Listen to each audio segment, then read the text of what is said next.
একজন নির্যাতক চলে যাবে, আরেকজন নির্যাতক এসে সেই জায়গাটি নিবে, এটি আমরা আমাদের জায়গা থেকে কোনোদিনও মানব না। দেশের এমন পরিস্থিতিতে বিএনপি নেতৃবৃন্দ এই ধরনের কার্যকলাপ কোনোভাবে সমর্থন করছেন না ছাত্র সমাজ। তবে ইতিমধ্যে বিএনপির সাবেক প্রধানমন্ত্রী বেগম জিয়া জাতির উদ্দেশ্যে ভাষণ দিয়েছেন। তিনি বলেন, আর কোনো প্রতিহিংসা সংঘাত নয়, একটি সুস্থ সুন্দর দেশ গঠনের লক্ষ্য আমাদের এগিয়ে যেতে হবে।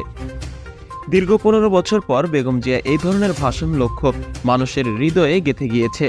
কিন্তু আওয়ামী লীগ দল, একটি বড় দল, ইতিমধ্যেই গতকাল রাতে একটি লাইভ বার্তায় প্রধানমন্ত্রীর ছেলে সজীব অজিব জয় বলেন, আমরা আবার রাজনীতিতে ফিরব।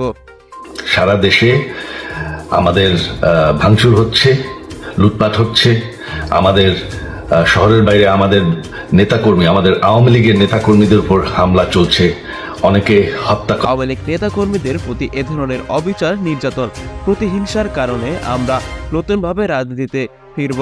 কিন্তু ছাত্র সমাজ এই দুই দলকে কোনোভাবেই সমর্থন করছেন না।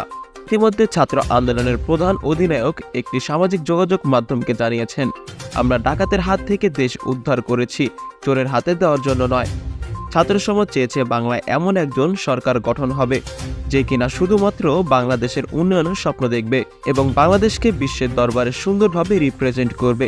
প্রিয় দর্শক, ছাত্রদের এই মন্তব্য আপনারা কোন চোখে দেখছেন তা অবশ্যই কমেন্ট করে জানাতে ভুলবেন না।